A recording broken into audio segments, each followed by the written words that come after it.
Okay, so this teaching is on self-control. And the Bible talks a lot about self-control. Self-control is part of the fruit of the Spirit. Self-control is an area that we're supposed to have over our thoughts, over our emotions, over our tongue, over the things that we feast our eyes on. Self-control is a character quality that will be developed until the day that we die.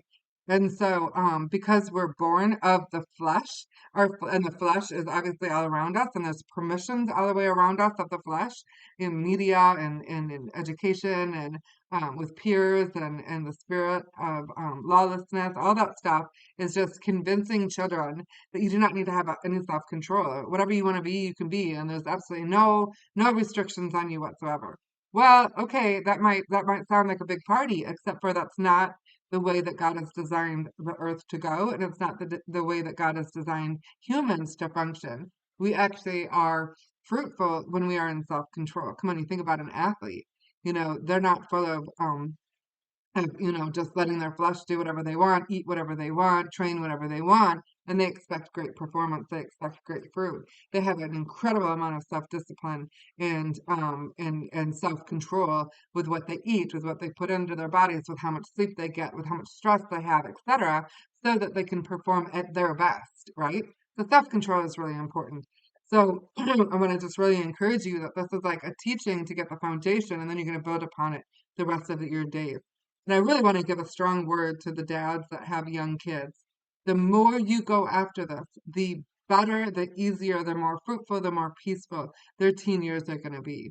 That we are absolutely not blessing our children when we feed their flesh and we do not go after teaching them about self-control. It will backfire big time when they are in their teen years, especially in today's age. Another great teaching about self-control that I've had to use a lot with some of my kids is I call it the dial. And so if you have a stereo, an old-fashioned stereo, everything's digital now, but that has the dial, or if you go into a car and it has the volume button, and you simply, blast it, just turn it up as loud as it can be, and then whisper and just give your kids some instruction. And they're gonna be like, "What? What? I can't hear you." And be like, "Okay," and then turn it all the way down and talk really loud. And and then they're gonna be like, "Why can't you just talk normal?" Like there's supposed to be a range of the dial. And so you're helping them to see that for the rest of their lives, they will manage the dial.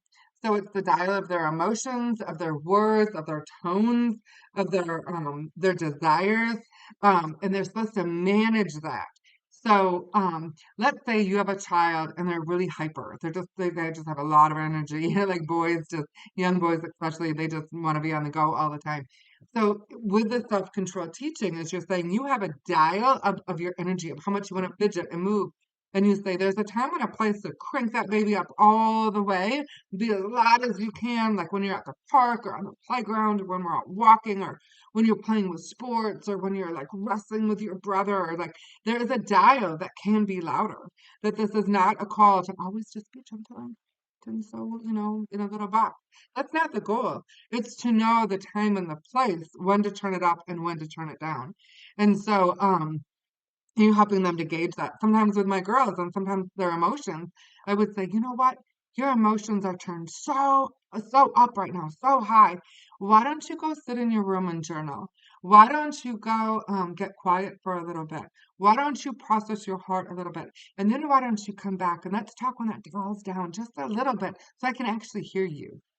Come on, this is not teaching our daughters that their emotions are bad or our sons that their energy is bad. We're simply teaching them how to have self-control around it. Come on, this will profit their marriage down the road. And so that dial, they are the ones that control the dial. If they are loud and screaming in the middle of church or a library or something like that, they're going to have a consequence. They're going to have a consequence. Consequence.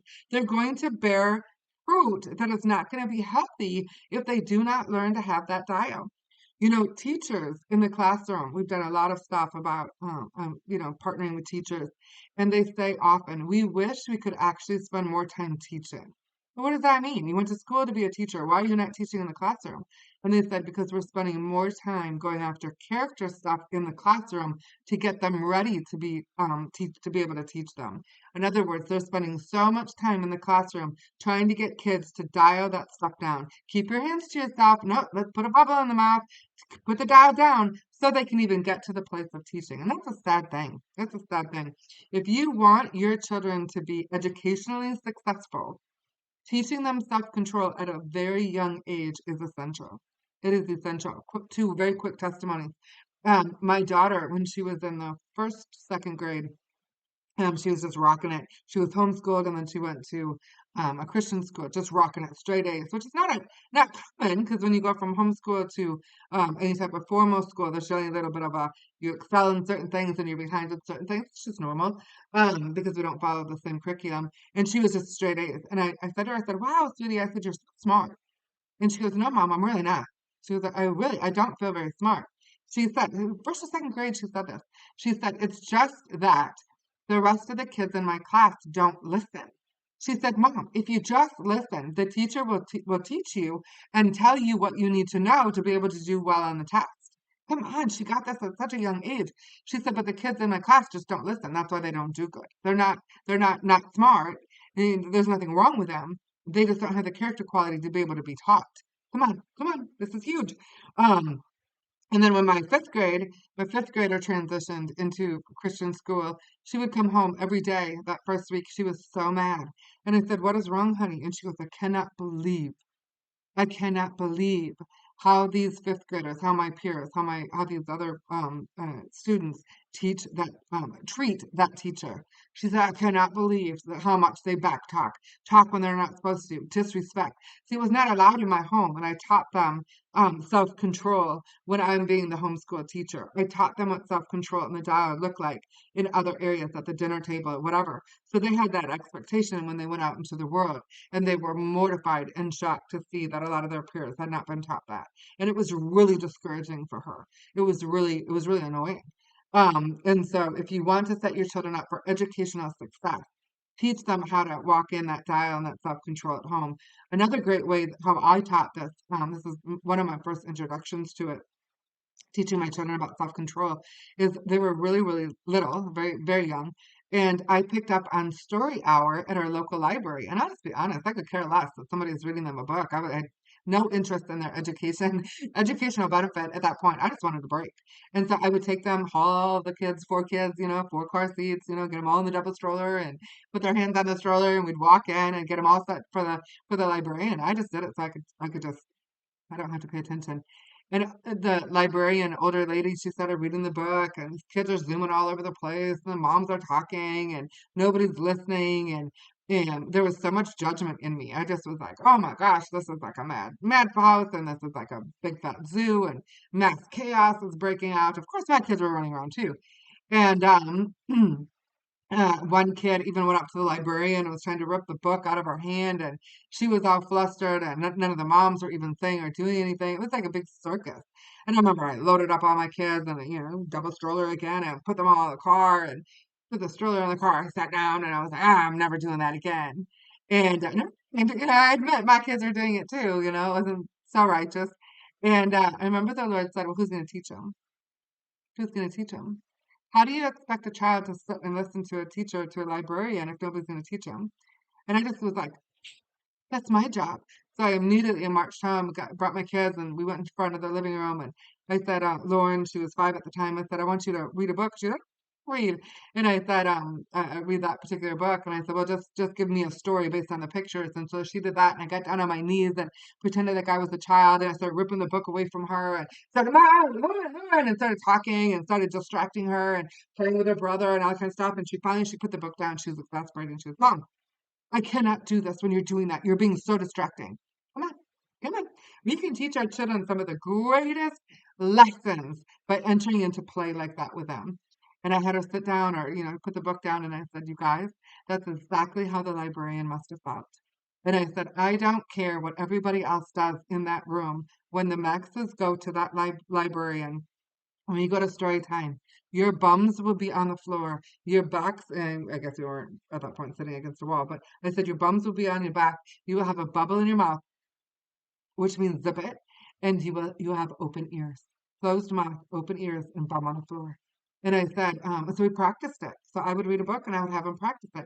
They had a little bit more self-control with me just because I'd already established some of that. But now I was teaching them how to carry that self-control out into public, into to different arenas. And so we went to the library, and I put the van in park, and I didn't jump out right away. I put it in park, and I turned around and I said, okay, we're going to go. That librarian's going to talk. I said, you're probably going to see kids running around, but that is not for you. We are the salt. We are the salt of the earth. We are different. We are world changers, and we're going to change this culture by modeling what it looks like to sit quiet and to have open ears, excuse me, and to listen to the librarian. What do you think my kids did the moment we got in there? They saw everybody running around. They got up and I put them back. Nope, you bum. And I would not talk. I would just hand sign like motion. Oh, you, nope, you bum. And I pat my bum. And I said, you bum here. And then eventually they got a little bit better. They stopped running around and then they'd start getting distracted. Nope, listen, listen to her. And I was not focused on the rest of the room. I was focused on my four children. And, it maybe took two or three times. And by the time, maybe the third or fourth time, we went in there and they knew they were going to sit down, they were going to listen to that librarian. And then we went up afterwards and we said, thank you for taking the time to read us a book. Come on, we're going after character training. And the librarian started crying. And she said, I've been a librarian for decades. She said, this has been my dream of a job. And she said, it's getting to the point where I absolutely hate, I dread Tuesday morning story times. Because she said it's just mass chaos and nobody listens. And she said, I just want to say thank you for being a family that actually comes with the right motive and comes with the kids that can listen. Oh, it just broke my heart. And you know what? We kept going and kids kept running around. And each week, less kids started running around. And then we started seeing moms say to other kids, no, listen, you listen. And she was trying to do those same hand signs as the moms were, you put the bubble in your mouth, or you put it in your mouth. And you know what? Within about a month or two, we changed that culture. And quiet time and story time was actually full of peace, and kids were learning, and the librarian was honored. And then when a new family came, they walked into a culture, not of craziness and chaos and everybody was running around, but they walked into a culture of stillness and quiet. And we got to, then other kids got to come in and learn this is what's going to happen in story time. That is how you change the world. But going after self-control with your children is something that you're going to be teaching for the rest of the days of their lives. I just want to say this in closing. If you want your young child, picture them right now. Picture your sweet little daughter. Picture your beloved son. How much self-control do you want them to have in the area of violence? How much self-control when they get older? How much self-control do you want them to have in the area of their sexuality and of their purity? Do you want your daughter having no self-control in that area? Do you want your son to just partner with his anger and his emotions and to be violent when he's older? Do you want that for your child? Then you are required as a father today to instill in them the understanding that they actually can widen their capacity of having control over their own flesh. Not just because mom and dad are harping and barking and issuing threats and using intimidation and fear. And if you don't do this, this is going to happen. But because you are actually stewarding something inside of them of managing and governing their own flesh, their own desires with control. You will profit, but you will reap the fruit as they profit in self-control. Come on. The jails, the prisons, the amount of divorces, the amount of fights and conflict generally stem from not having self-control. So you stewarding this in your child is a lifeline to them all the days of their life. All right. Be blessed by this teaching.